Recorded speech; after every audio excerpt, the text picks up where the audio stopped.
कौन कहते हैं भगवान आते नहीं,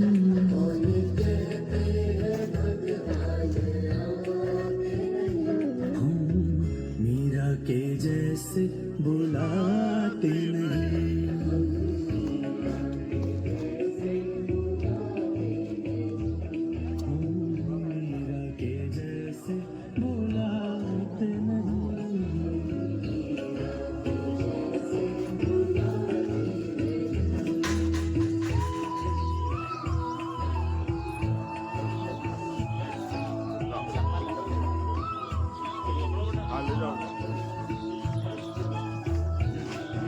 आने की जगह छोड़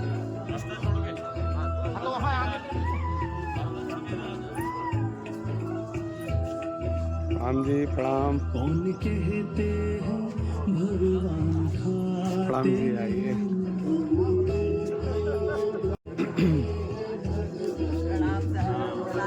प्रणाम जी, प्रणाम।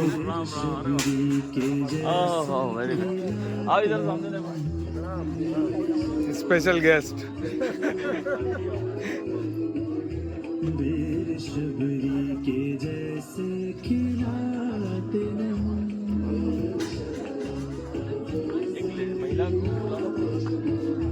हिंदी में प्रणाम। अरे सर प्रणाम प्रणाम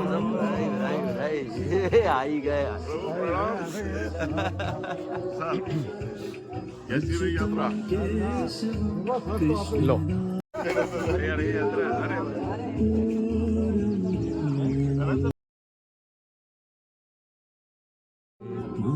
यशोदा के जैसे सुनाते नहीं, यशोदा के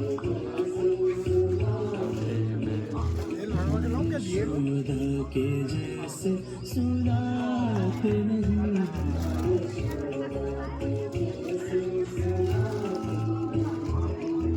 यशोदा के जैसे। इस हनुमान ताल के बगीचे में आने वाले सभी भ्रमणार्थी, घूमने वाले सभी से निवेदन है कि वे आए और इस योग शिविर में, सुंदर जीवन जीने की विकसित कला के शिविर में सभी लोग अटेंड करें।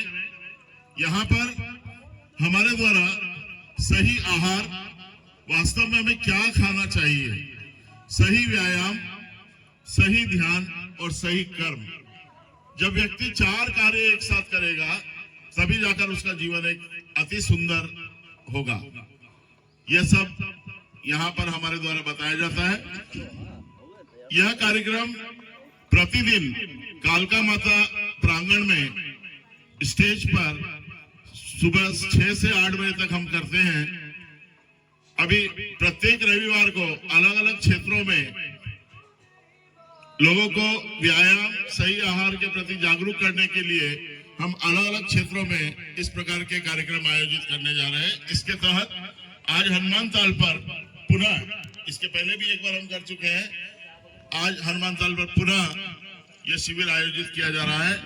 अभी चंद लम्हों के पश्चात कार्यक्रम प्रारंभ होने वाला है।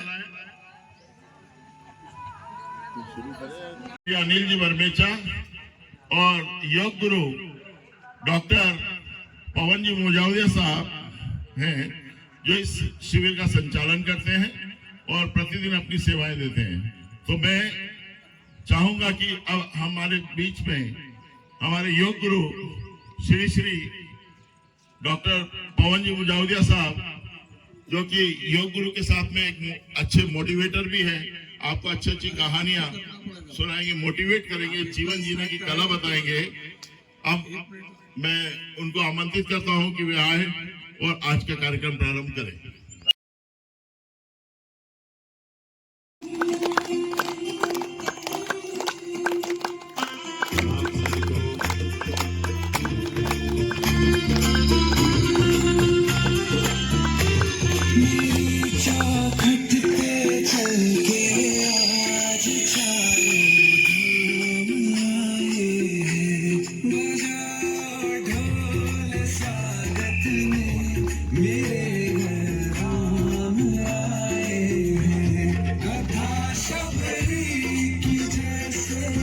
जुड़ गई मेरी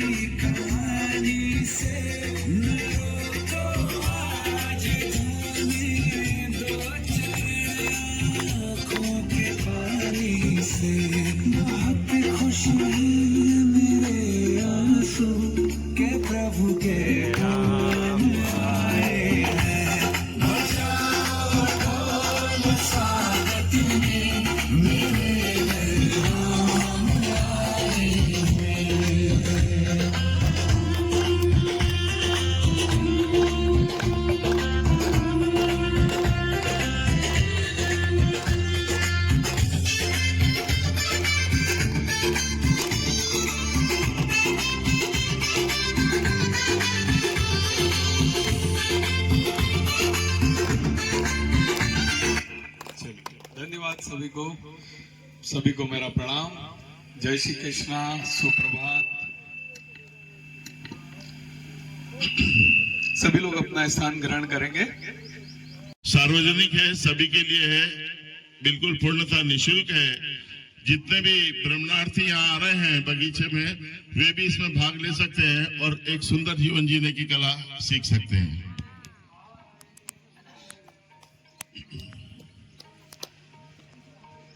स्वागत है, अभिनंदन है। आज के शिविर की हम शुरुआत करते हैं। रीढ़ की हड्डी सभी की सीधी, सभी लोग ध्यान मुद्रा में। ओम का उच्चारण करेंगे हम 3 बार। आ, ओ, म। आ जो है नाभि से आएगा, ओ कंठ से आएगा, म मस्तिष्क में जाएगा। आंखें सबकी बंद रहेगी और 3 बार ओम का उच्चारण करेंगे। शुरू करेंगे।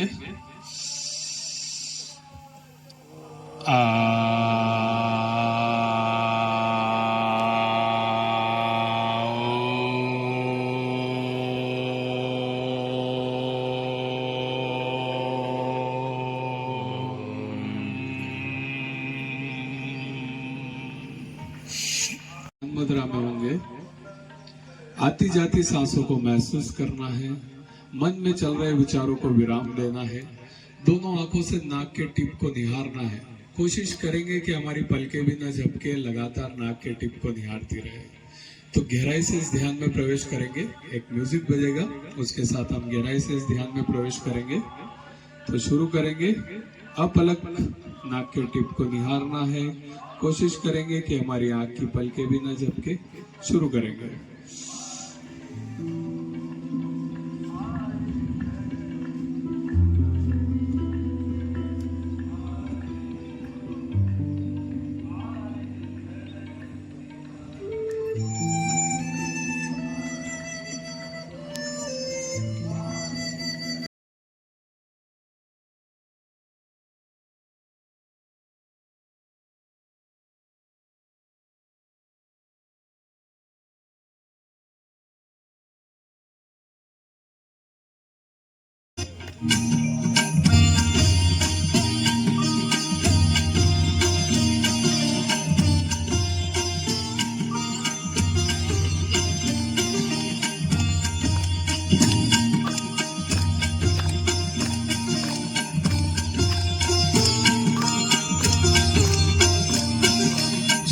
कृष्ण गोविंद हरे मुरारी, है नाथ नारायण वासुदेवा।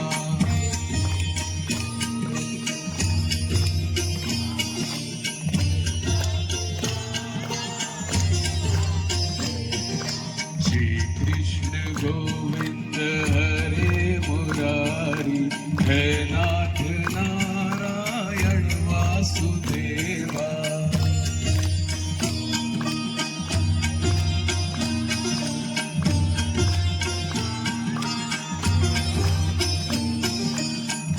नाथ नारायण वासुदेवा।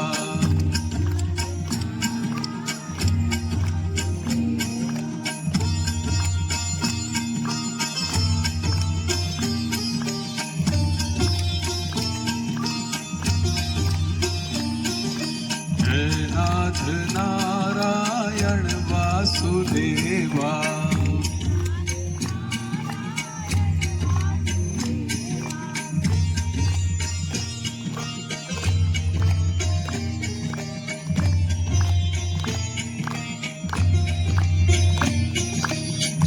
कृष्ण गोविंद हरे मुरारी, है नाथ नारायण वासुदेवा।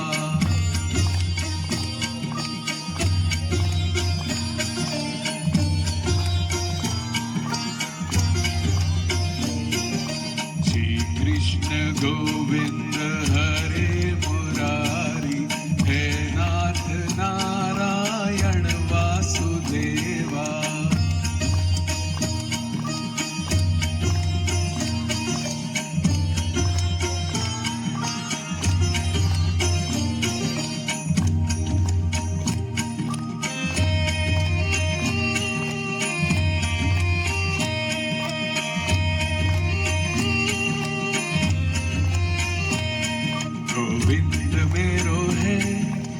गोपाल मेरो है।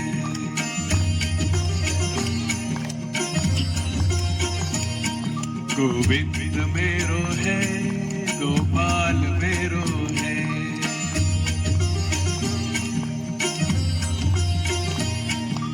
बाके बिहारी नंदलाल मेरो है।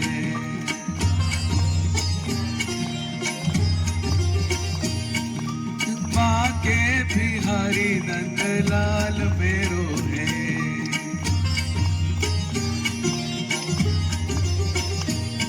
गोविंद मेरो है, गोपाल मेरो है।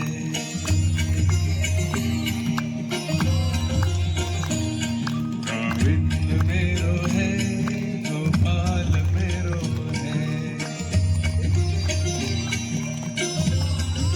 कि कैसे कह दूं कि मेरी हर पुकार बेकार हो गई, कि कैसे कह दूं कि मेरी हर पुकार बेकार हो गई। मैं जब जब रोया मेरे शाम को खबर हो गई। बाके बिहारी नंदलाल मेरो है।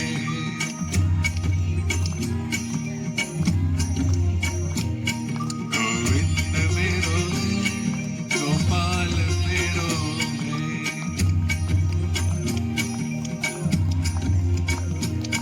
गोविंद मेरो है, गोपाल मेरो है। चलिए, जय श्री कृष्णा सभी को। किया था, ध्यान की एक अपनी शक्ति होती है। स्वयं को पाना है, स्वयं को जानना है, तो ध्यान उसका सबसे बड़ा मार्ग है। ध्यान के द्वारा ही हम स्वयं को जान सकते हैं, स्वयं को पा सकते हैं, क्योंकि सब कुछ हमारे भीतर है, बाहर कुछ भी नहीं। और जब स्वयं को जानना है तो ध्यान में जाना ही पड़ेगा। तो इस मेडिटेशन के और भी तरीके होते हैं कि किस तरह सही मेडिटेशन को किया जाता है। ब्रह्म मुहूर्त जो होता है 3:40 से लेकर 5:45 तक का, इसको ब्रह्म मुहूर्त कहते हैं। इसमें अगर हम ध्यान करते हैं तो ही हमें इसका सही बेनिफिट मिलता है, सही जो इसका परिणाम मिलना चाहिए वो तभी मिल पाता है। और ये जो किया जाता है ध्यान, जैसे हमने तो यहाँ पर 2 मिनट का किया, पर 24 मिनट का ध्यान करना होता है। 24 मिनट इसलिए क्योंकि एक पहर, 24 घंटे का एक पहर 24 मिनट होता है। तो 24 मिनट हम किसी एक पोजीशन में ध्यान में बैठ सकते हैं, जैसे इस पोजीशन में बैठ गए, इसमें बैठ गए, या खड़े होकर दोनों हाथों को सीधा करके खड़े हो गए ब्रह्मांड की इस रोशनी में, कहीं बगीचे में, छत के ऊपर, ताकि जो ब्रह्मांड से किरणें निकलती हैं, है ना, ब्रह्म मुहूर्त में, वो किरणें हमारे भीतर प्रवेश करें। तो ये मेडिटेशन और ध्यान का सही तरीका है। अगर आप इस ध्यान में सही तरीके से इस ध्यान को करना चाहते हैं तो ब्रह्म मुहूर्त में इस कार्य को करें। चलिए, अगला प्रयोग है हमारा। उसके पहले हम ज्योति जी को आमंत्रित करते हैं। सभी लोग ज्योति जी के दर्शन करेंगे, इनको निहारेंगे।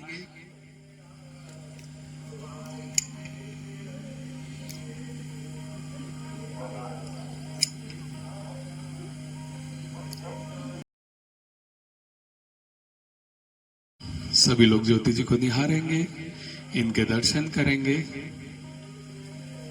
ज्योति जी से प्रार्थना करेंगे, हमारा भी जीवन ज्योतिर्मय प्रकाशमय हो, हमारे जीवन में अंधकार नहीं रहे, हमारा जीवन पॉजिटिविटी से भरा रहे। इन्हीं प्रार्थना के भाव से हम सभी ज्योति जी को नमन करेंगे।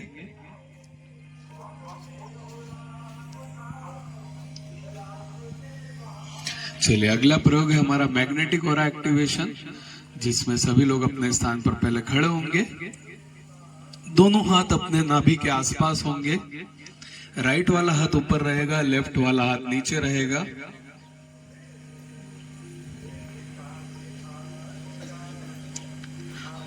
इस तरह से पोजीशन रहेगी, नाभि के आसपास दोनों हाथ, राइट वाला हाथ ऊपर, लेफ्ट वाला हाथ नीचे। हमारा ध्यान, हमारा फोकस केवल हमारी हथेलियों पे रहेगा। जिनके पास दीपक है वो हाथ में दीपक रख सकते हैं।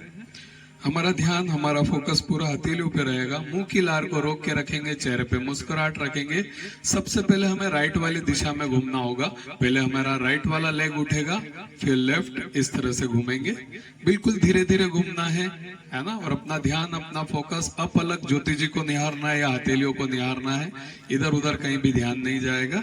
शुरू करेंगे।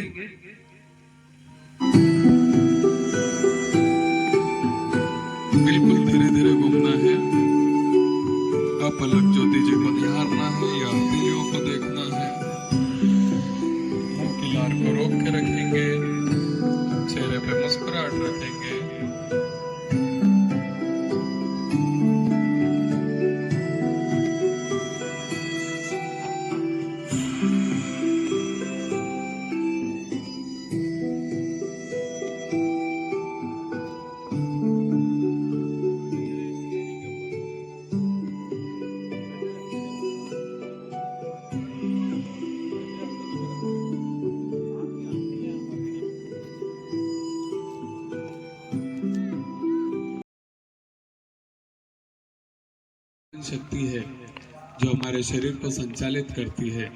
हम चाहते हैं कि हमारी वो प्राण शक्ति हमारे यहाँ पर काम करे, हमारे इस ब्रेन को विकसित करे, अनकॉन्शियस ब्रेन को एक्टिवेट करे, मिड ब्रेन को एक्टिवेट करे। तो उसके लिए हमें हमारे पेट में कुछ भी जाने से रोकना होगा।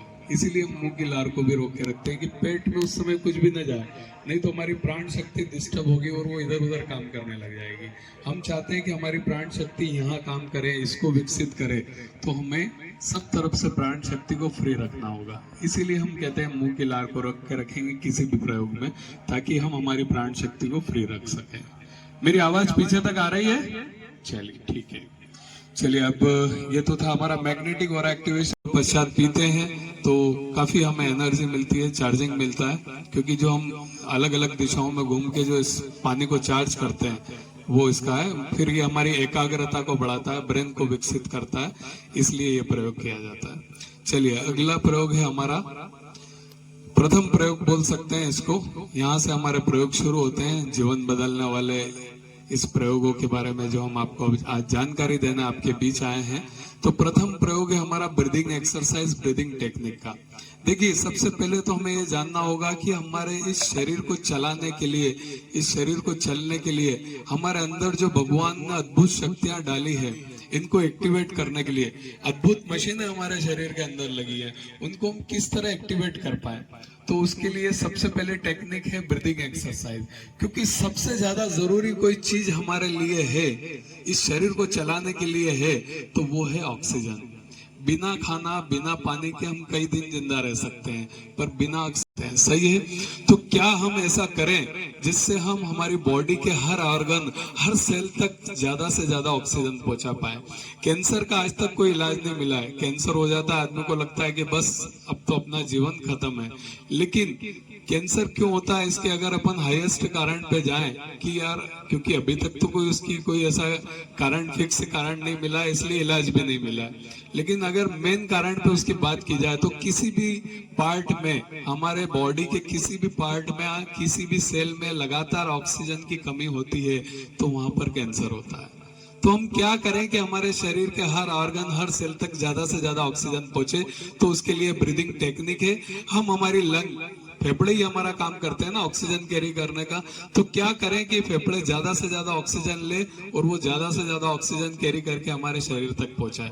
तो उसके लिए ब्रीदिंग टेक्निक है। इस टेक्निक को कैसे करेंगे? तो सबसे पहले हमारे दोनों पांव के बीच में बराबर बैलेंस होना चाहिए। दोनों पांव पे समानांतर वजन होना चाहिए। ऐसा नहीं कि हम इस पांव पे या इस पांव पे वजन देके खड़े।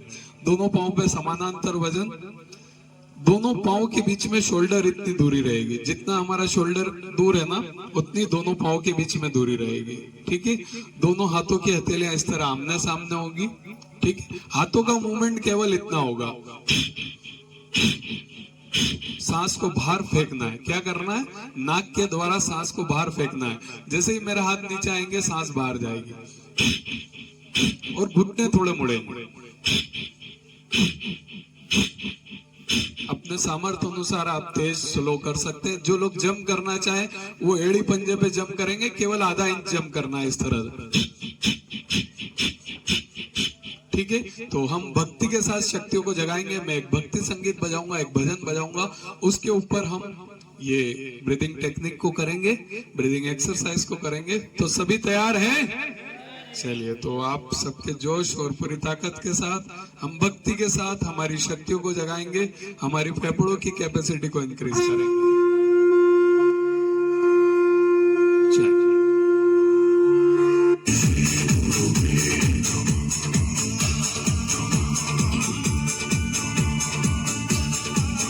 एड़ी और पंजे रेल की पटरी की तरह सीधे होना चाहिए।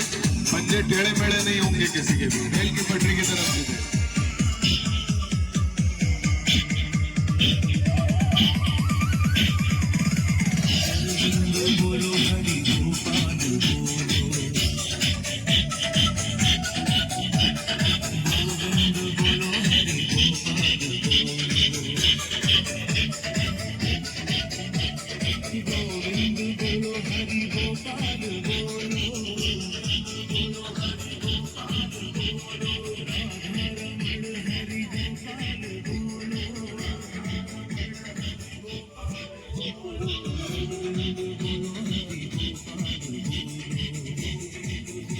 किस तरह हम हमारे शरीर को हेल्दी रख सकते हैं, स्वस्थ रख सकते हैं, हमारे अंदर जो ऑर्गन्स है उनकी शक्तियों को हम बढ़ा सकते हैं, हमारे अदृश्य शक्तियों को, छुपी हुई शक्तियों को हम जागृत कर सकते हैं। मालूम है वो सब यहाँ पर है अपने 108 108 216 एक्यूप्रेशर पॉइंट्स हमारे हाथ के हथेलियों में। अगर हम सही ढंग से ताली बजाएं, सही ढंग से क्लैपिंग करें तो हमारी इन सारी शक्तियों को जागृत कर सकते हैं। लेकिन जरूरत है इस कार्य को सही ढंग से और निरंतरता से करने का। तो हम समझेंगे कि इस क्लैपिंग को कैसे किया जाए जिससे हमारे सारे वाइटल ऑर्गन्स एक्टिवेट हो जाए, 216 एक्यूप्रेशर पॉइंट्स एक्टिवेट हो जाए। ठीक है, तो उसके लिए तरीका समझेंगे। दोनों पांव के बीच में शोल्डर इतनी दूरी, दोनों पांव पे समानांतर वजन, एड़ी और पंजे रेल की पटरी की तरह सीधे, पंजे ऐसे टेढ़े मेढ़े नहीं होंगे, बिल्कुल सीधे। ठीक है, दोनों हाथ इस तरह होंगे, शोल्डर और एल्बो में 90 डिग्री का एंगल रहेगा। हाथ ऐसे या ऐसे नहीं रहेंगे, बिल्कुल 90 डिग्री का एंगल रहेगा। हाथों की उंगलियों में दूरी रहेगी इस तरह से। जो ताली बजेगी वो बिल्कुल नाभि के सामने आके बजेगी, बिल्कुल ऐसे पूरी ताकत के साथ। और जो ताली बजेगी तब घुटने थोड़े मुड़ेंगे ऐसे।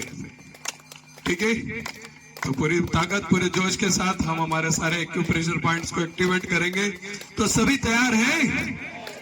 हाँ जी, भक्ति के साथ हम शक्तियों को जगाएंगे हमारी, है ना, सही ढंग से ईमानदारी से बजाएंगे, पूरी ताकत लगाएंगे। ठीक है, हाथ ऐसे नहीं करना है सर, 90 डिग्री का एंगल रहेगा शोल्डर और एल्बो में, है ना, ऐसे नहीं बजाना है। तो शुरू करेंगे एक भक्ति संगीत के साथ, हम हमारी शक्तियों को जगाएंगे।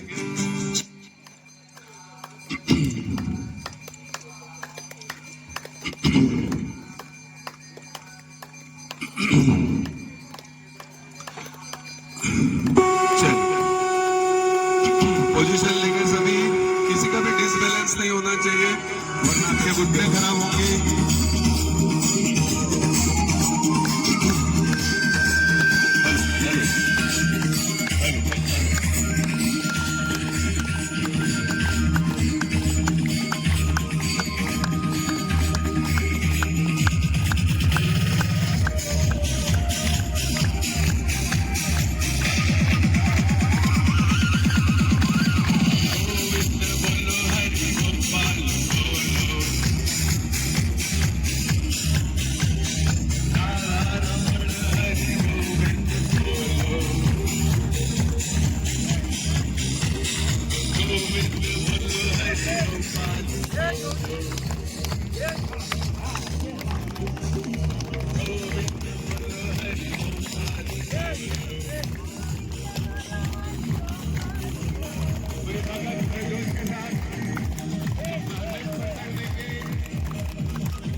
पहचानने की, इनको जगाने की, हम हमारी छुपी हुई शक्तियों को जानेंगे, इन्हें जगाएंगे। ईश्वर को धन्यवाद देंगे इस सुंदर मानव जीवन के लिए, इस प्रकृति के लिए, आनंद के लिए, उल्लास के लिए। ईश्वर से प्रार्थना करेंगे कि जो मैं डिजर्व करता हूं बस वो मुझे मिले, जो मैं डिजर्व करता हूं बस वो मुझे मिले।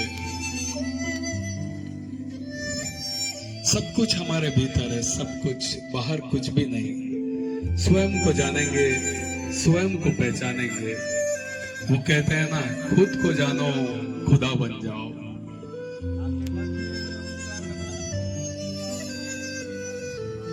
कि ईश्वर का दिया कभी अल्प नहीं होता, जो टूट जाए वो दृढ़ संकल्प नहीं होता। हार को तो भक्ति में पता ही नहीं लगता है कि हम कितनी एक्सरसाइज कर लें। भक्ति के साथ साथ भगवान का सुमिरन भी हो जाता है, भगवान को भी याद कर लेते हैं और साथ साथ हमारा व्यायाम भी हो जाता है, एक्सरसाइज भी हो जाती है। तो यही हमारा पूरा इस कॉन्सेप्ट में है कि हम किस तरह भक्ति के साथ साथ हमारी शक्तियों को जगाएं और एक अच्छा स्वस्थ जीवन पाएं। यही पूरा हमारा ये है। अगला प्रयोग है हमारा वाइब्रेटिंग का। इस बॉडी को हमें वाइब्रेट करना है। देखिए इसमें करना क्या है, बॉडी को बिल्कुल ढीला छोड़ना है, जैसे हमारे शरीर में कोई जान नहीं है, बिल्कुल ढीला छोड़ेंगे। और जब करंट लगता है है ना, और करंट लगता है और बॉडी कैसे रिएक्ट करती है, बस उसी तरह का रिएक्शन हमें हमारे बॉडी में लाना है। कैसे लाएंगे, तो हमारे जो घुटने हैं उससे हम जर्क देना है, ऐसे घुटने मोड़ मोड़ के ऐसे शरीर में जर्क देंगे। जर्क इतने देना है कि हमारी मांसपेशियां हिले, इवन अपने गाल तक भी हिलने लगे। ठीक है, इस तरह से जर्क देंगे, गले से गुर्राने की आवाज निकालेंगे। इस टेक्निक को बोलते हैं वाइब्रेटिंग। ठीक है, करेंगे कंपन, पूरे शरीर में कंपन लाएंगे, एक एक मांसपेशियां हमारी हिलना चाहिए। ठीक है, तो शुरू करेंगे, लंबी गहरी सांस,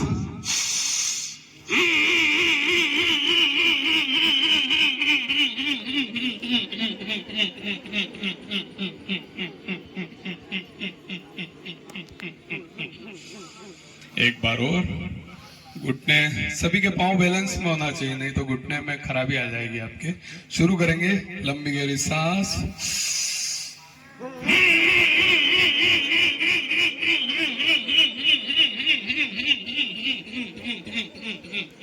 वेसल्स होती है ना। हमने सुना कई बार किसी को पैरालिसिस अटैक आता है, ब्रेन हेमरेज हो जाता है, तो क्यों होता है? क्योंकि जो पतली पतली वेसल्स उनमें कहीं भी ब्लॉकेज आते हैं तो आगे खून का अवरोध रुक जाता है, तो नली फट जाती है।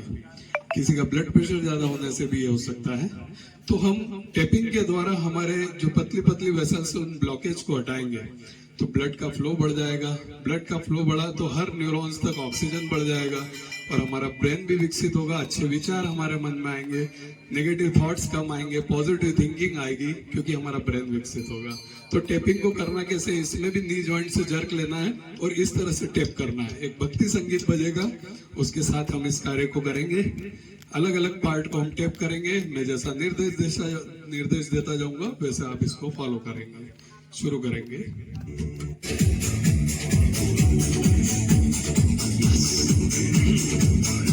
और सबके बैलेंस में सिर को आगे और पीछे से टेप करेंगे।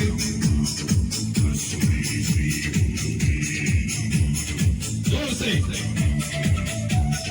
मान के चलो, अपना सिर नहीं दूसरे का है। से दोनों हाथ सिर पे रखेंगे, हथेली आकाश की दिशा में रखेंगे, किसी एक बिंदु को फोकस करेंगे, लंबी गहरी सांस लेंगे, पंजों के बल आएंगे और सांसों को रोक के रखेंगे। शुरू करेंगे, लंबी गहरी सांस, स्ट्रेच,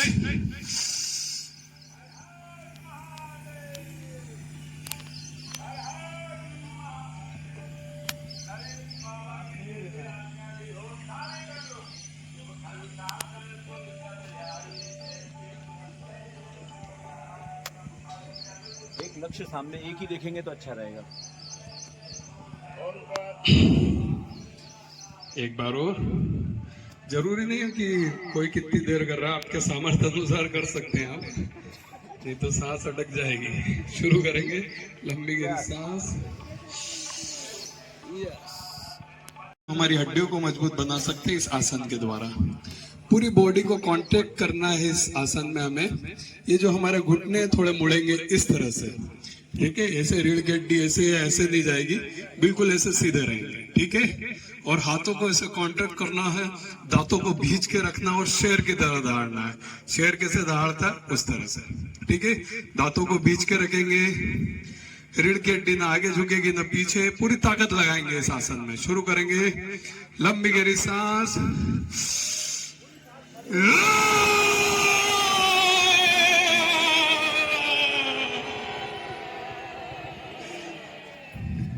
एक बार और पंजों पे बैठना है। ये पिंडलियों को मजबूत करता है। इस तरह से एड़ी पंजे दोनों टिकना चाहिए। चलेगा, आप किसी का सपोर्ट भी ले सकते हैं इस तरह से, और एड़ी और पंजे टिका के बैठेंगे। ठीक है,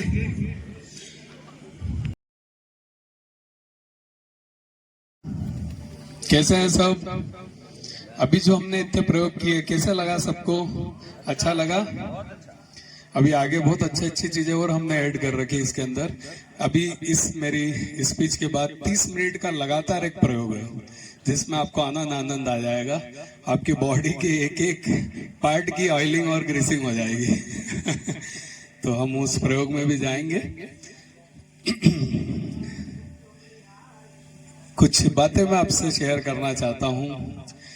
जो हमने यहाँ पीछे लिखा है, सुंदर विकसित जीवन जीने की कला, तो ये ऐसे ही नहीं लिखा है, इसके पीछे कुछ कारण है।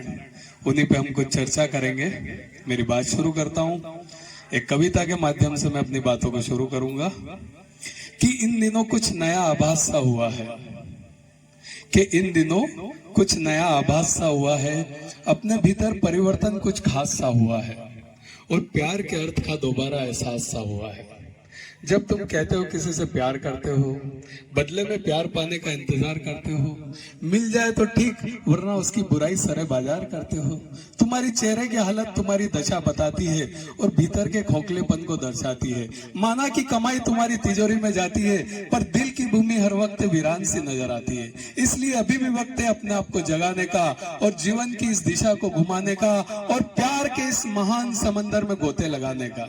फिर किसी को कहने की जरूरत नहीं होगी कि तुम किसी से प्यार करते हो, क्योंकि तुम चलोगे तो चलेगा प्यार, तुम बोलोगे तो बोलेगा प्यार, तुम मुस्कुराओगे तो मुस्कुराएगा प्यार, क्योंकि प्यार तब कोई क्रिया नहीं होगी बल्कि तुम साक्षात बन जाओगे प्यार। सब कुछ हमारे अंदर है, जैसा कि मैंने बताया, स्वयं को जानना, स्वयं को पहचानना। ठीक है, हम इस दुनिया में एक भीड़ के रूप में आते हैं। 1 मिनट में 49 बच्चे जन्म लेते हैं। ठीक है, हम भी आ गए। क्या कोई ऐसा व्यक्ति या कोई ऐसी माताएं बहनें हैं जिन्होंने एप्लीकेशन दी थी इस दुनिया में आने की कि हमें इस दुनिया में आना? कोई है ऐसा? बिना एप्लीकेशन दिया आ गए? क्योंकि ऐसा कोई प्रावधान है नहीं। अगर एप्लीकेशन देना का प्रावधान होता है तो सब अमिताभ बच्चन के घर पैदा होना चाहते फिर। ठीक है, कि हमें तो भैया वहां पर पैदा होना है। चॉइस नहीं थी अपने पास। पैदा होना किसके हाथ में था? हमारे माता पिता के। ठीक है, उनके हाथ में था हमारा पैदा होना। हम इस दुनिया में तो आ गए, पर करना क्या है, किस लिए आए? ठीक है, इन बातों का कभी जवाब ढूंढा आपने? पैदा तो हो गए। अब्राहम लिंकन ने एक बात कही थी कि गरीब पैदा होना गुनाह नहीं है, गरीब मरना गुनाह है।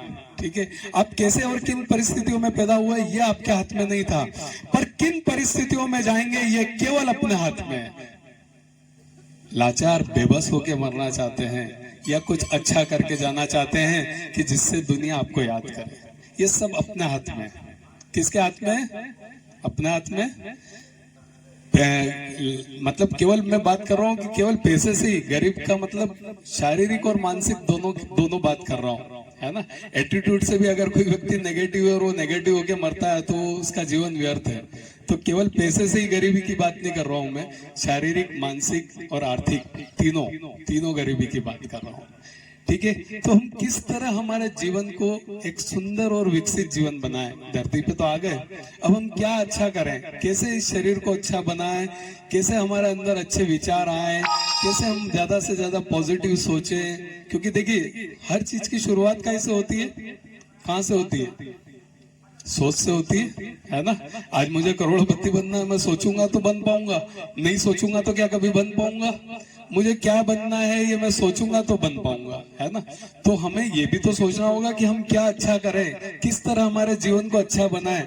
जब तक हम सोचेंगे नहीं तो क्या हमारा कोई प्लान बनेगा? नहीं बनेगा ना। तो प्लान बनाने के लिए हमें सबसे पहला काम क्या करना है? सोचना पड़ेगा कि हमारे जीवन को महत्वपूर्ण जीवन बनाना है, सुंदर जीवन बनाना है, अर्थपूर्ण जीवन बनाना है, विकसित जीवन बनाना है। ठीक है, तो अब उसके लिए पहली सीढ़ी क्या हो गई? सोच। अब सोच किस तरह बेहतर हो, तो अभी बहुत सारे जो प्रयोग हमने करे, है ना। आपके सामने एक बात लिखी होगी हमारे इसके अंदर, सही आहार, सही व्यायाम, सही ध्यान, सही क्या लिखा है? सही कर्म इज इक्वल टू सुंदर विकसित जीवन। बस इन 4 पिलर्स पे आपको काम करना है। ठीक है, अब पहला पिलर पे बात करते हैं अपन, सही आहार। देखिए, आज किसी ने एरोप्लेन बना दिया, नो डाउट बहुत अच्छा एरोप्लेन है ना, उड़ेगा। लेकिन हम हमारी गाड़ी में जो पेट्रोल डालते हैं वो एरोप्लेन में डाल देंगे तो क्या उड़ेगा? उसका पेट्रोल अलग आता है। तो ये जो बॉडी भगवान ने इस पृथ्वी पर भेजी, क्या कभी हमने सोचा कि इसको अपन क्या ऐसा दें जिससे ये बहुत अच्छा काम करे? कभी सोचा ही नहीं। जो हमारे किचन में बरसों से बन रहा था, अपन ने माना कि यही सही फूड है। शादियों में 80 आइटम बन रही तो 80 खाना हमारा अधिकार है ना, हम खा के आते हैं। पर हमारे शरीर के लिए सही है या नहीं ये कभी हमने सोचा ही नहीं। गूगल पे हम बहुत सारी बातें सर्च करते हैं, पर कभी ये सोचा ही नहीं कि सही क्या है हमारे शरीर के लिए, वो भी सर्च करें। राइट है। तो कभी हमने ये सोचा ही नहीं कि क्या एग्जैक्ट फ्यूल है हमारी बॉडी का जिससे हम हमारे ब्रेन को विकसित कर सकें, क्योंकि सारा खेल तो ब्रेन का है। यहाँ से हम अगर अच्छा सोचने, सही गलत तो यही डिसाइड करेगा ना, है ना। तो हम सही गलत डिसाइड नहीं कर पा रहे, इसका मतलब क्या है कि हमारा ब्रेन विकसित नहीं है। हम कुछ भी खा रहे हैं, कुछ भी कर रहे हैं, जो चला आ रहा है उसको कर रहे हैं। क्यों कर रहे हैं? हम केवल भेड़ चाल चल रहे हैं, सबने किया इसलिए हम भी कर रहे हैं, सब खा रहे हैं इसलिए हम भी खा रहे हैं, ठीक है। पर कभी ये नहीं सोचा कि ये सही है या गलत। क्यों? क्योंकि हमारा ये विकसित नहीं है। तो हम सही आहार लेके, सही व्यायाम करके क्या करेंगे? इस ब्रेन को विकसित करेंगे, हमारे अनकॉन्शियस ब्रेन को विकसित करेंगे, ताकि हमारे सही और गलत का फैसला ये ले पाए, क्या हमारे लिए सही है और क्या नहीं है। जब हमारे अंदर समझ बढ़ेगी तो मुझे भी बोलने की जरूरत नहीं, किसी को बोलने की जरूरत नहीं, आप खुद ही समझ जाएंगे कि आपके लिए क्या अच्छा है क्या बुरा है। किसी के पास जाने की जरूरत नहीं, क्योंकि सब कुछ तो अंदर है। कोई थोड़ी कुछ कर सकता है। आप कितनी जगह जाओ, कितने बाबाओं के आशीर्वाद ले लो या कुछ भी तंत्र मंत्र करा लो, कुछ भी करा लो, उन सब चीजों से कोई फर्क नहीं पड़ता जब तक आप अपने आप को नहीं जानेंगे। सब कुछ अंदर है, क्या ढूंढना बाहर इधर उधर, कुछ भी नहीं है ना। तो सबसे पहले हमारी शक्तियों को जागृत करने के लिए हमें सही आहार पे आना होगा। सही आहार में मैं अभी ज्यादा बात न बताते हुए केवल इतना बताता हूँ कि सुबह उठकर जो आप चाय पीते हो ये सबसे गलत है। पहली तो ये चीज बंद करो कि सुबह उठ के आप चाय नहीं पियोगे। केवल इतना सा परिवर्तन, कोई बहुत बड़ा परिवर्तन दिन में पी लेना आपकी इच्छा है तो, पर दिन में भी न पियो तो अच्छा है। क्यों नहीं आप कर पाए 5 मिनट आप ब्रीदिंग एक्सरसाइज नहीं कर पाए? क्योंकि आप चाय पीते हो। आपके फेफड़े फाइब्रोस्ड हो गए, आपके फेफड़े 40% काम नहीं कर रहे हैं, 20% काम नहीं कर रहे हैं, क्योंकि वो फाइब्रोस हो गए, चिपक गए। और चाय से हमारे और सारे पोर्स बंद हो जाते हैं, ऑक्सीजन सेचुरेशन नहीं मिल पाता है। तो सुबह की चाय बंद करेंगे, क्योंकि हमारे जो पेट के अंदर सुबह सुबह हजारों हेल्दी बैक्टीरियाज होते हैं जो मस्ती में नाच रहे होते हैं और हम उनको चाय देके मार देते हैं। अगर वो हेल्दी बैक्टीरियाज को हम अच्छे से पोषण दें, उनको नारियल पानी दे दें, उनको फ्रूट्स दे दें, उनको गुड़ पानी दे दें, अच्छी चीज मिले, तो उन हेल्दी बैक्टीरियाज को मजा आ जाए, वो हमारा जीवन बदल दे, चमत्कार हो जाए, ऐसा हमारे जीवन में परिवर्तन आएगा। तो सुबह हमें पहला प्रयोग ये करना है कि केवल चाय बंद करना है, इससे बड़ा कोई बात नहीं, दिन में पी सकते हो आप, ठीक है। दूसरा, खाली पेट हमें केवल फ्रूट्स खाना है, या जो नाश्ता हम यहाँ कराएंगे, ये अदृश्य नाश्ता, 15 तरह का नाश्ता हम आपको कराते हैं। मुझे करते हुए आज 200 दिन हो गए। मैंने मेरे शरीर में जो फील किया है, आप खुद मेरी बातों से समझ पा रहे होंगे कि मैंने क्या क्या फील किया, ठीक है। तो 200 दिन मेरे को लगातार हो गया इस नाश्ता को करते हुए निरंतर। एक भी दिन, भले ही मैं कहीं गया भी हूँ बाहर तो मेरा साथ लेके गया हूँ, पर एक भी दिन मैंने तो गैप नहीं किया, ठीक है। ये नाश्ता बराबर लिया। तो ये नाश्ता आप करेंगे और इसी नाश्ता को घर पे करना है। ये जो नाश्ता आप करेंगे, ऐसी कोई चीज नहीं जो मेरी दुकान पे मिलती हो या जो मैं बेचने के लिए आया हूँ, ठीक है। सारा कुछ नेचुरल चीजें हैं, सारा कुछ बाजार में जहाँ से आपको लेना ले सकते हैं, फ्रूट्स वगैरह, ड्राई फ्रूट्स, यही सब कुछ है, ठीक है। तो ये मत सोचना कि यार मेरी कोई दुकानदारी है जहां से मेरे को मुझे कोई माल बेचना है। मैं माल वाल बेचने नहीं आया भैया, है ना। तो आहार में ये परिवर्तन किया। 12 बजे के पहले पहले हमें केवल ये नाश्ता करना है। 12 से 2 के बीच में हमें जो खाना खाना है वो खाना खा सकते हैं। जहां तक हो कोशिश करेंगे कि हम बासी भोजन नहीं करेंगे। हमारी ऊर्जा को क्या कौन खत्म करता है पता? बासी भोजन, जो रखे हुए पैक्ड आइटम, ये सब हमारी ऊर्जा को खत्म करते हैं। जितनी भी बासी चीजें हैं सब 8 घंटे के अंदर अंदर हमें चीजों को प्रयोग करना चाहिए। मालूम है शेर के अंदर क्या क्वालिटी होती है? शेर को जानते हैं ना? शेर कभी भी बासी भोजन नहीं करता है, और शेर दिन में एक बार खाना खाता है, उसके बाद कितनी शिकार मिल जाए वो शिकार नहीं करेगा, है ना। हम कितनी बार खाना खा लेते हैं दिन में? सुबह नाश्ता, दिन में खाना, शाम को नाश्ता, रात को खाना, और शादी ब्याह में जाओ तो और 1-2 बार और बढ़ जाता है, ठीक है। क्यों? मनुष्य होके भी हम नहीं समझे, जानवरों से नहीं सीखे, है ना। तो शेर कभी भी बासी भोजन नहीं करता है, एक बार खाना खाता है। वो कहते हैं ना कि एक बार खाए वो योगी, 2 बार खाए वो भोगी, और बार बार खाए वो रोगी। अगर आपको इस दुनिया से जल्दी जाना है तो बार बार खाना चालू रखें, आप जल्दी जाएंगे और बीमारियों के साथ जाएंगे। आप चाहते हैं कि आपका शरीर बीमार ना हो तो आपको आपकी प्राण शक्ति को फ्री रखना होगा। जब तक आपका पहले वाला खाना नहीं पच जाए, दूसरा खाना नहीं खाना है, ठीक है। इतना परिवर्तन करेंगे, कोशिश करेंगे बासी भोजन नहीं करेंगे, रोज ताजा बनाएंगे। जो खाना है खाओ, ताजा बनाओ खाओ, ठीक है। जहां तक हो सके बहुत ज्यादा बेसन मैदे और इनका प्रयोग नहीं करेंगे, पर वो चल सकता है अगर आप दिन के खाने में ऐड कर रहे हैं। तो शाम का खाना कोशिश करेंगे कि सूर्यास्त के पहले खाएंगे, ठीक है। सूर्यास्त के पहले अगर आपने शाम का खाना खा लिया तो आपका 8 बजे तक सारा खाना पच जाएगा। उसके बाद आप सोएंगे तो रात भर आपकी प्राण शक्ति आपकी बॉडी को विकसित करने में, उसको मेंटेनेंस करने में लगाएगी, ठीक है। तो आप चाहते हैं कि आपकी बॉडी का हीलिंग सिस्टम एक्टिवेट हो, आपकी बॉडी खुद ही आपका डॉक्टर बन जाए, आपकी सारी बीमारियों को आपकी बॉडी ही खत्म कर दे, तो उसके लिए आपको आपकी प्राण शक्ति को फ्री करना पड़ेगा। और वो तभी हो पाएगी जब हम सूर्यास्त के बाद खाना नहीं खाएं, ठीक है। तकलीफ तो आएगी, लेकिन जब हम लगातार इस काम को करेंगे तो वो फिर हमारी आदत बन जाएगी। 21 दिन आप करेंगे तो हमारी एक हैबिट बनेगी, और लगातार करेंगे तो फिर वो एक आदत बन जाएगी। जैसे ये जो हम कर रहे हैं सब हमारी आदत है, राइट है। तो उस तरह ये भी हम आदत डालेंगे तो ये भी आदत बन जाएगी। तो इतना सा प्रयोग हम करेंगे तो हमारे जीवन में एक चमत्कार होगा, सारी बीमारियां हमारी अपने आप ठीक होने लगेगी, और एक पूर्ण विकसित जीवन की ओर हम अग्रसर होंगे। अच्छे अच्छे विचार हमारे अंदर आएंगे, अच्छी सोच डेवलप होगी, सब कुछ पॉजिटिव होगा, हर जगह सुंदरता दिखेगी, सब कुछ बदल जाएगा। इतना सा बदल लेते। तो पहला क्या चीज हो गई? आहार, जिसके बारे में मैंने आपको समझाया। इतना परिवर्तन आप करें। और दूसरा प्रयोग है हमारा सही व्यायाम। जो व्यायाम हम यहाँ कर रहे हैं, कोशिश करके हमने YouTube पे भी डाल रखा है, आप नहीं आ पाते हैं, हम तो रोज करा रहे हैं 200 दिन में। आज तक ऐसा दिन तो नहीं हुआ कि मैं लेट हुआ हूँ या मेरी कोई चीजों में खराबी आई हो या मैं नहीं करवा पाया हूँ। यहाँ बैठे हैं मेरे बहुत सारे परम मित्र, बता सकते हैं बात को। क्या 200 दिन में कभी ऐसा हुआ कि मैं हार गया हूँ? नहीं। तो दृढ़ संकल्पित होना पड़ेगा आपको अपने प्रति, अपने शरीर के प्रति।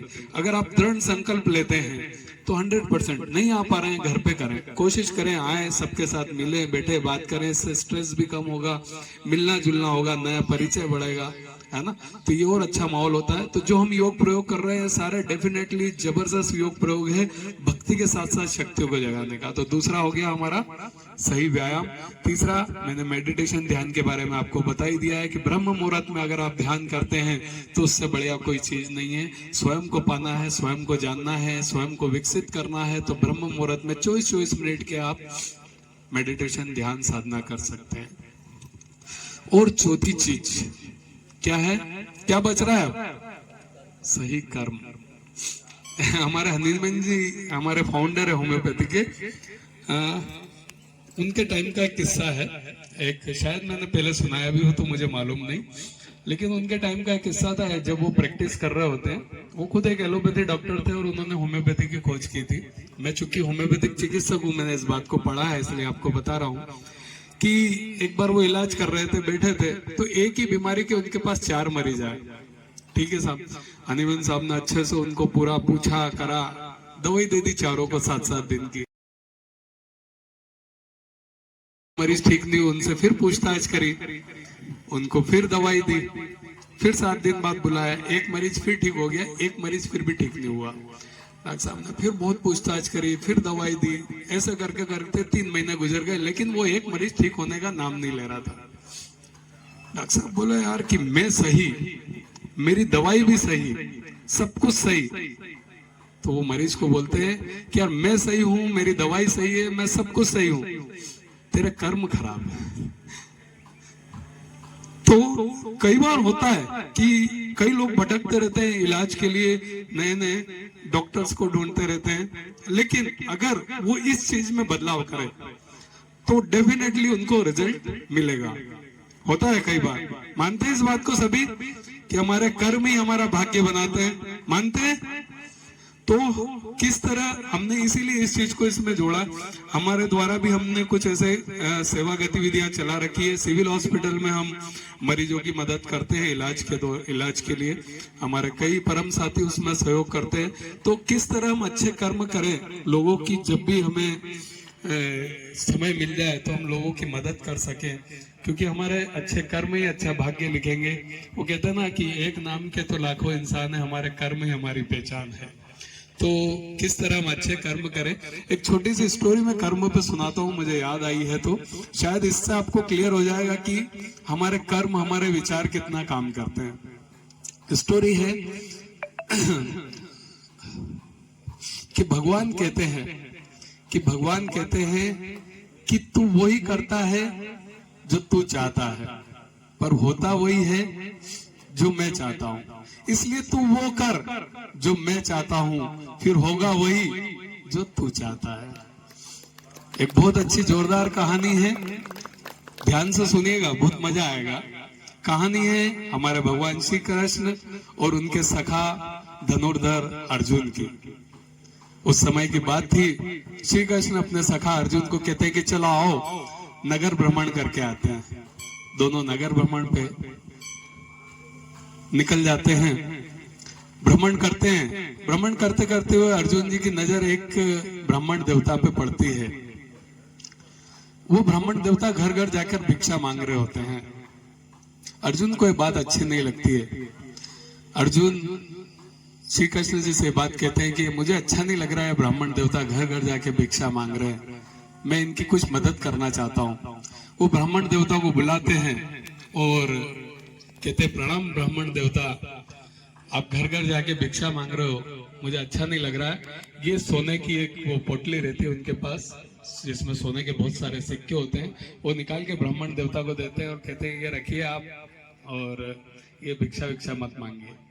ब्राह्मण देवता बहुत खुश होते हैं, उनको अभिवादन करते हैं और श्री कृष्ण जी को भी प्रणाम करते हैं, भगवान श्री कृष्ण को प्रणाम करते हैं और सोचते हैं कि वह भगवान श्री कृष्ण के सखा धनुर्धर अर्जुन कितने अच्छे व्यक्ति हैं, कितना अच्छा दान उन्होंने मुझे दिया है आज, और बड़ा प्रसन्न होते हैं और प्रसन्न होकर अपने घर की तरफ जाने लगते हैं।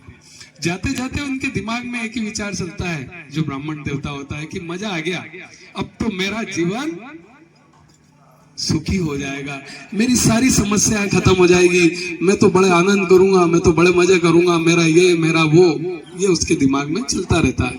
रास्ते में चलते चलते उसको एक चोर मिल जाता है, उनको ब्राह्मण देवता को। वो चोर उनसे दबाव बना के पोटली छीन लेता है, डरा के पोटली छीन लेता है।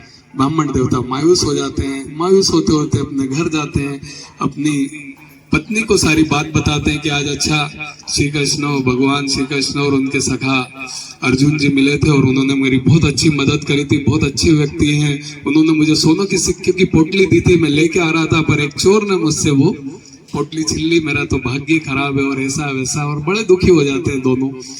पर क्या करें, अगले दिन से वापिस भिक्षा मांगना चालू। अब अगले दिन वापिस श्री कृष्ण और अर्जुन जी घूम रहे होते, भ्रमण पे निकले होते, उन्हें वापिस वो दिख जाते हैं ब्राह्मण देवता। तो अर्जुन जी कहते हैं, अरे कल तो इनको सोने के सिक्कों की पोटली दी और आज ये वापस भिक्षा मांग रहे हैं। वो उनको बुलाते हैं कि क्या हुआ ब्राह्मण देवता, कल तो आपको सिक्कों की पोटली दी, फिर भिक्षा क्यों मांग रहे हो? तो ब्राह्मण देवता उनको पूरी बात सुनाते हैं कि ऐसा ऐसा हुआ, कल मैं लेके जा रहा था, चोर ने मुझसे छीन ली, क्या करूं, मेरा तो भाग्य खराब है, मेरे तो नसीब में ये नहीं, मेरे तो वो नहीं। अर्जुन जी को बड़ा वो लगता है। अर्जुन जी कहते हैं, नहीं यार, मुझे वापस इनकी मदद करना चाहिए। वो कहते हैं, चिंता मत कीजिए ब्राह्मण देवता, मैं आपको एक बहुत बेशकीमती हीरा मोती देता हूँ, ये आप लीजिए, ये आपकी सारी समस्याएं खत्म कर देगा।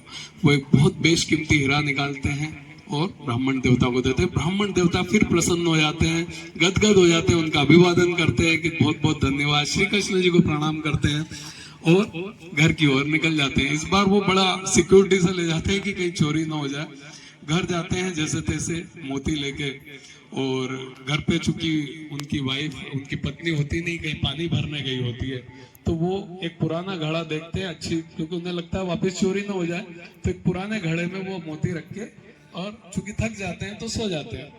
इधर जो उनकी पत्नी पानी भरने गई थी, क्या होता है कि पानी भर के ला रही होती है और उनकी मटकी फूट जाती है, वापिस आती है, घर आती, देखती पंडित जी तो सो रहे होते हैं।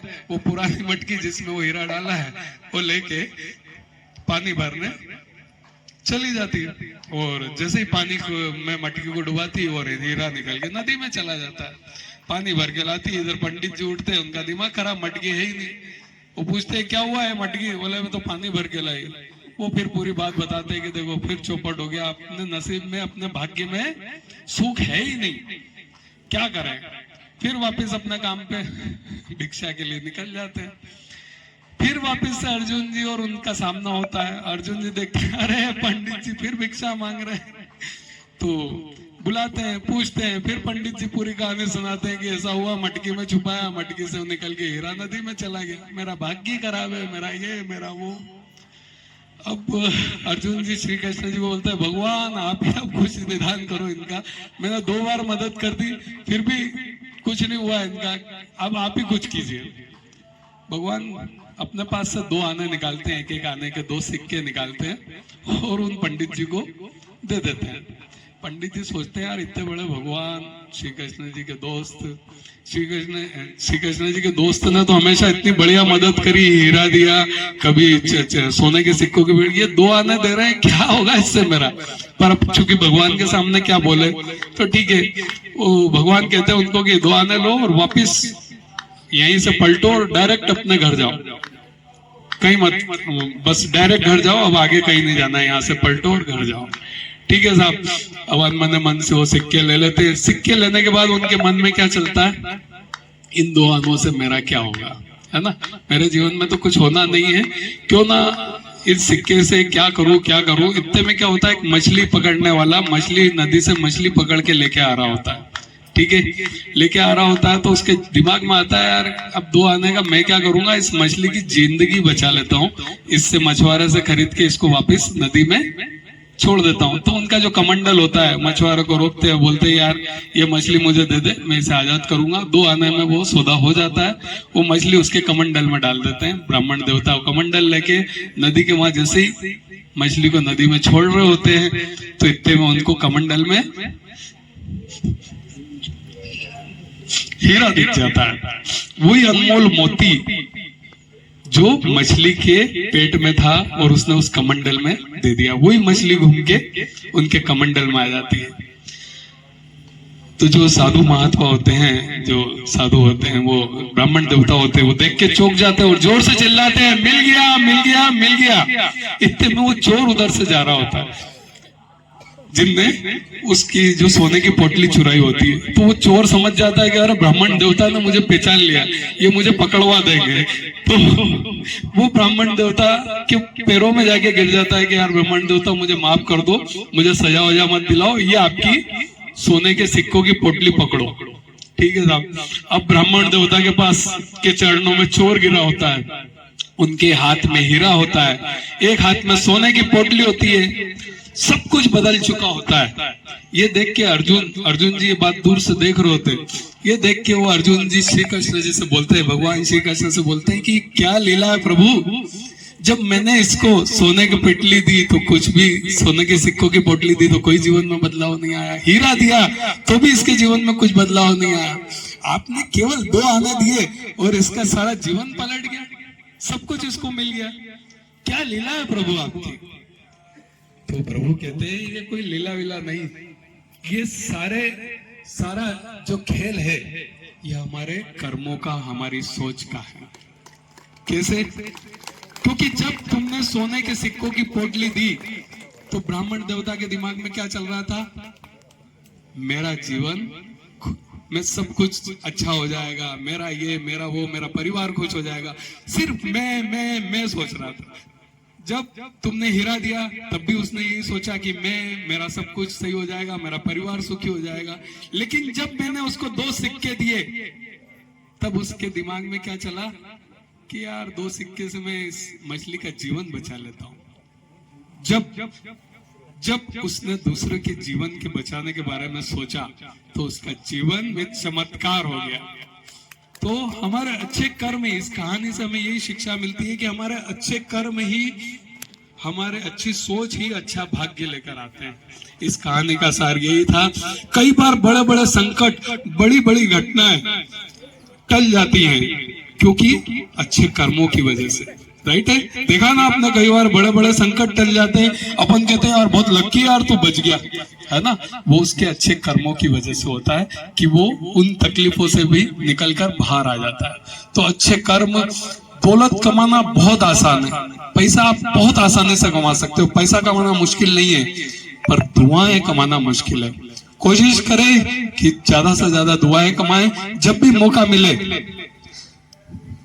मौका मिले किसी की मदद जरूर करें, क्योंकि दुआएं और भगवान का आशीर्वाद अगर आपके पास है तो नीचे वाला आपका कुछ भी नहीं बिगाड़ सकते। यही इस कहानी का सार था।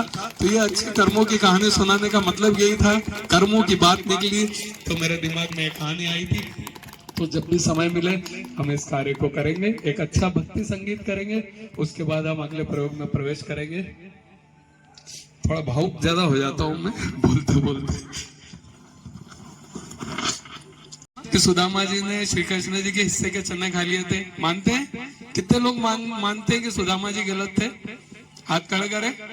अरे सब मानते हैं कि सुदामा जी अच्छे थे, चने खा गए उनको भूखा रखा भगवान को। हाँ? मानते हैं? अरे पर बहुत सारे नए मित्र हैं, इसलिए पुराने मित्र जो है उन्होंने ये कहानी सुनी है। छोटे से शब्दों में हम आपको कहानी बताऊं और फिर अपन एक भजन करते हैं। सुदामा जी गलत नहीं थे, उन्होंने उनके हिस्से के चने नहीं खाए थे। सुदामा जी बहुत विद्वान ब्रह्म ज्ञानी थे। संदीपन आश्रम में दोनों पढ़ रहे होते। एक बहुत बढ़िया सी अम्मा होती है, उज्जैन में रहती है। वो भिक्षा लेकर अपना घर चला रही होती है। तो एक बार ऐसा होता है कि उनको 6 दिन तक भिक्षा नहीं मिलती, भूखी रहती है, पर भगवान की बड़ी भक्त रहती है। 6ठे दिन उनको कहीं से थोड़े से चने मिलते हैं। वो चने लेके आती है। चूंकि शाम हो जाती है तो बड़ी अम्मा सोचती है कि अब मैं सुबह भगवान को भोग लगा कर ही खाऊंगी। वो चने की पोटली बना के टांग देती है और सो जाती है। रात को चोर आते हैं, उस पोटली को ले जाते हैं। सोचते हैं बुढ़िया ने कुछ अच्छे गहने वेने इसमें भर के टांग रखे। ठीक है साहब, और चोर लेके भाग जाते हैं। वो चोर हड़बड़ाहट में वो पोटली सांदीपनी आश्रम के बाहर छोड़ के भाग जाते हैं। वहां पर उनसे वो पोटली गिर जाती है। सुबह जब गुरु माँ उठती है, झाड़ू वाड़ू निकालती है, देखती कि अरे यहाँ तो चने की पोटली पड़ी, इसके अंदर चने हैं। इतने में श्री कृष्ण जी और सुदामा जी जंगल लकड़ी लेने जा रहे होते हैं।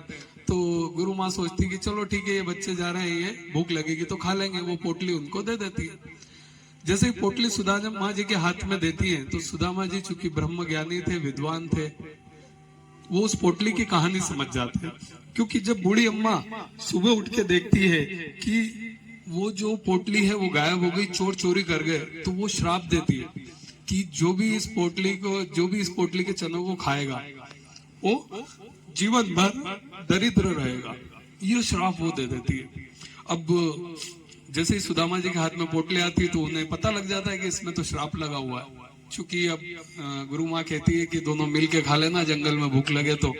अब जंगल में सुदामा जी सोचते हैं कि यार अगर भगवान श्री कृष्ण ने ये चने खा लिए तो तीनों लोग दरिद्र हो जाएंगे।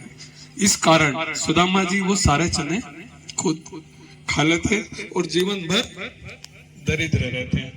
तो यही होती है सच्ची मित्रता।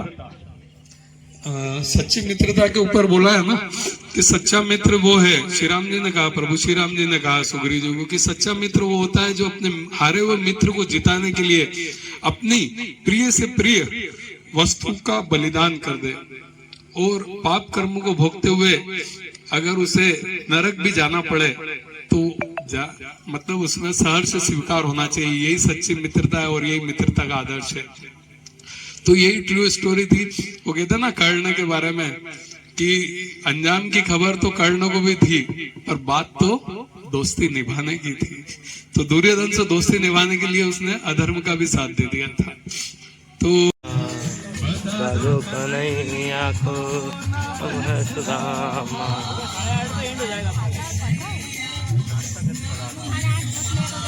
दीदी आपको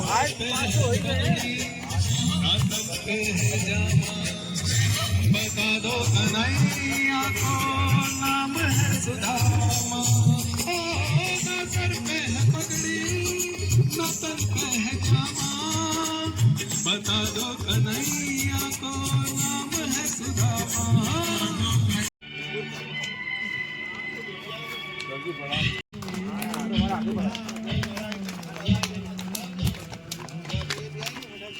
कानों की एक्सरसाइज करेंगे, कानों के अपर पार्ट को खींचेंगे,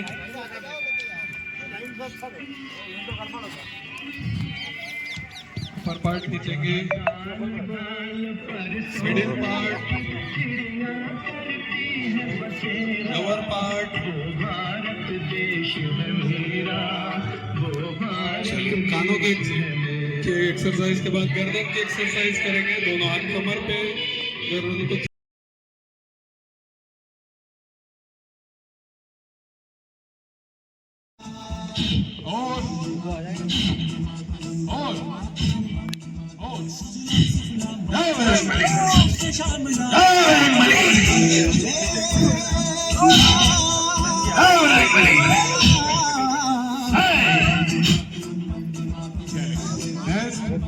दोनों हाथ की हथेलियां घुटनों की कटोरियों पे गोल घुमाएंगे कटोरियों को।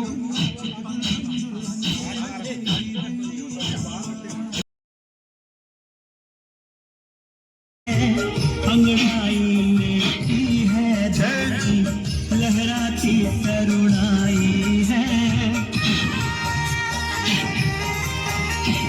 नवयुग की बेला आई है, उमड़ रही अरुणाई है। अंगड़ाई लेती है धरती, लहराती तरुणाई है।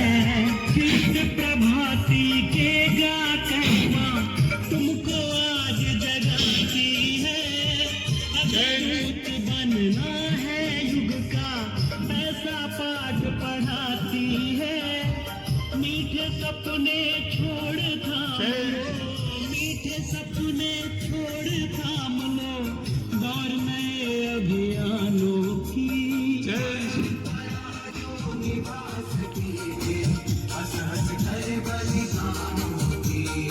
आज जरूरत भारत नीचे नीचे सांस खाली करेंगे। चेंज।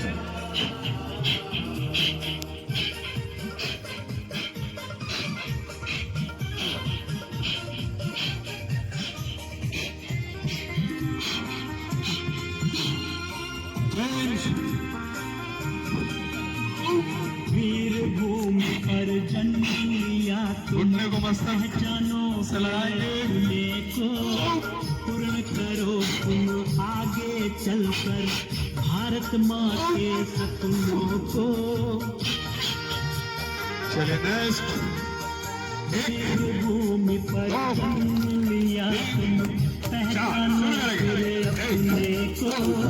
पूर्ण करो तुम आगे चलकर भारत माँ के सपनों को। गौतम की आत्मा तुम्हें बुलाती है।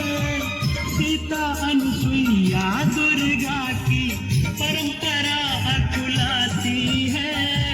ये संकल्प पूर्ति करनी है, ये संकल्प पूर्ति है।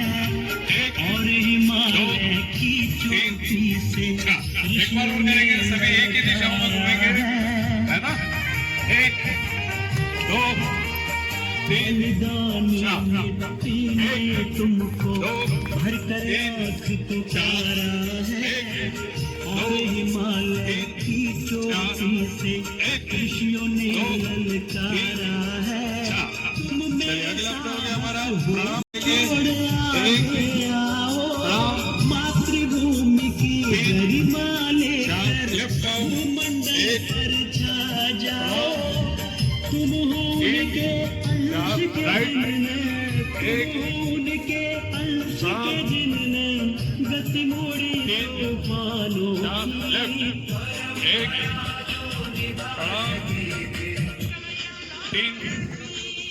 यस जब अब एरोबिक्स है भजन।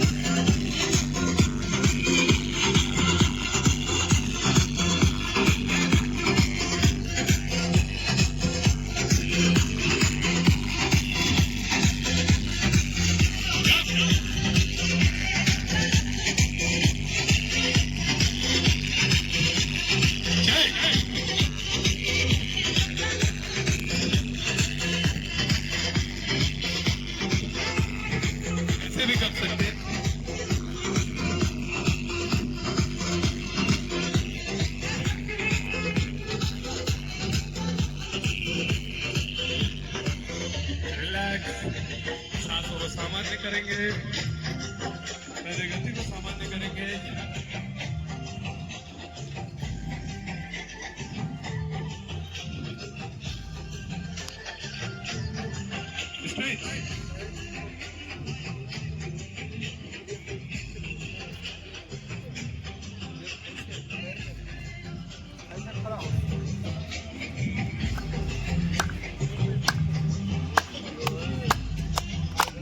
ये भी ले सब, ये भी ले।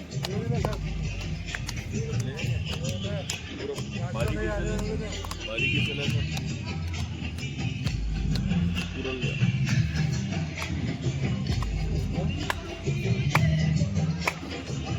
भाई लगा बुलवाना, भाई लगा क्या?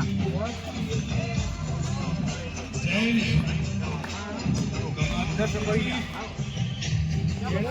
बोलता रेसिडेंस से, कोई बोलता होटल है।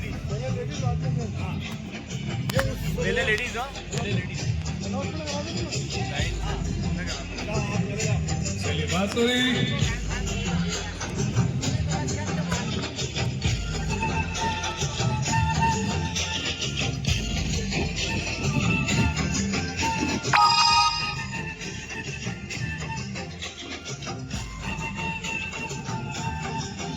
थाली ऊपर, थाली पीछे, थाली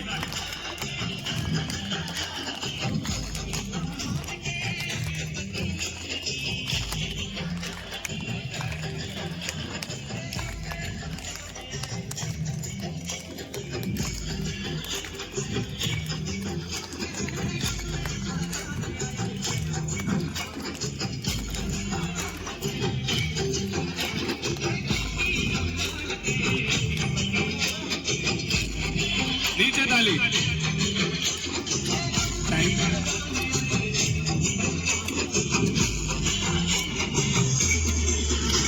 चलिए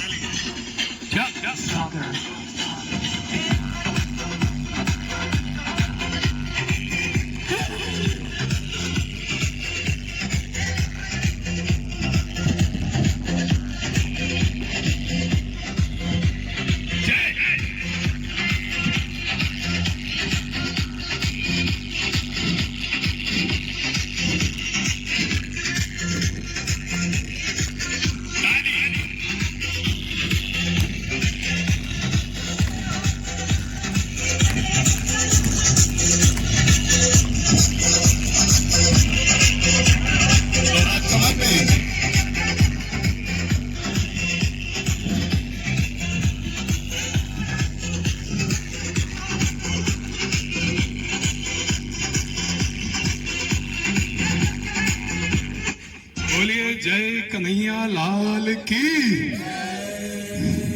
यस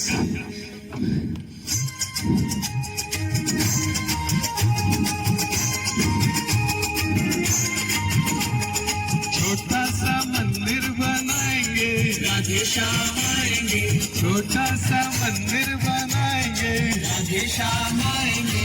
मंदिर को खूब सजाएंगे, राधे श्याम आएंगे। मंदिर को खूब सजाएंगे, राधे श्याम आएंगे। छोटा सा मंदिर बनाएंगे, राधे श्याम आएंगे। छोटा सा मंदिर बनाएंगे, राधे श्याम आएंगे। भाव में भगवान है और भक्ति नहीं शक्ति। चंदन का तिलक लगाएंगे, राधे श्याम आएंगे। चंदन का तिलक लगाएंगे, राधे श्याम आएंगे। छोटा सा मंदिर बनाएंगे, राधे श्याम आएंगे। छोटा सा मंदिर बनाएंगे, राधे श्याम आएंगे।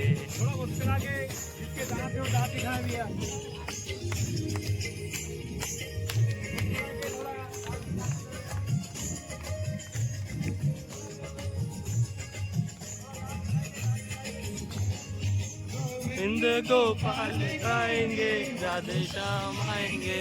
गोविंद गोपाल गाएंगे, राधे श्याम आएंगे। छोटा सा मंदिर बनाएंगे, राधे श्याम आएंगे। मंदिर बनाएंगे रस से भरियोरी हो,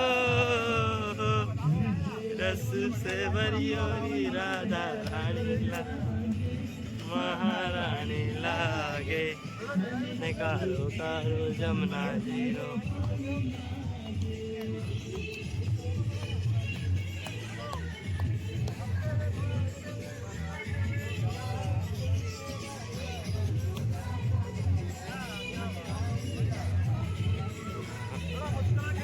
हंसते हुए राधे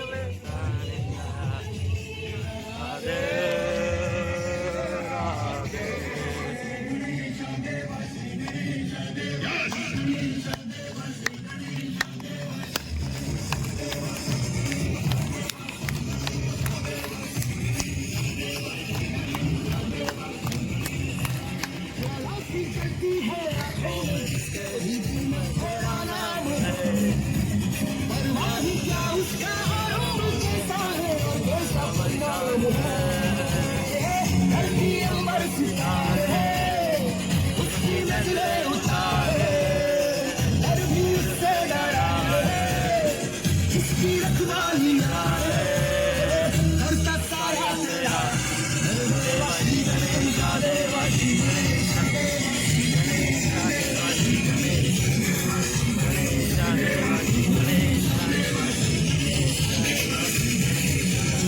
गणपति बाप्पा गणपति बाप्पा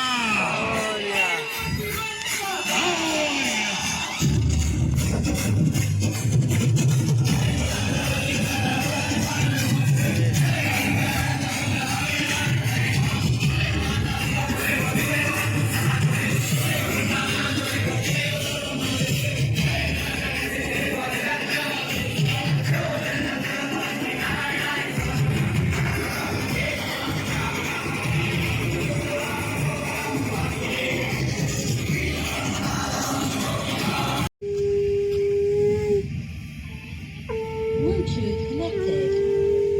चलिए कनेक्ट हो गया है। चलिए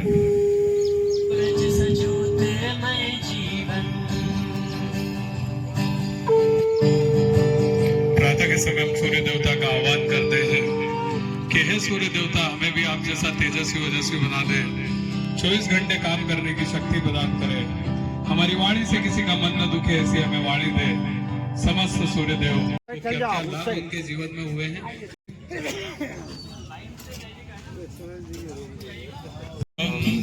परम पूज्य भोजन है दिव्यम अनूपम, परम शक्ति रूपम, परम तृप्ति स्वरूपम। चलिए सभी लोग ग्रहण करेंगे। सबसे पहले गुड़ पानी पिएंगे, उसके बाद लौकी, लौकी के बाद जितने फ्रूट्स हैं आपको वो फ्रूट्स खाना है, और फ्रूट्स के बाद में ड्राई फ्रूट्स, ड्राई फ्रूट्स के बाद आप सूरजमुखी के बीज हैं वो खाना है। सूरजमुखी के बीज के बाद फिर आप सौंफ खा सकते हैं, फिर अलसी खा सकते हैं, फिर मेथी दाना खा सकते हैं, उसके बाद अंत में छाछ पीना। तो इसी क्रम में लेंगे। गाते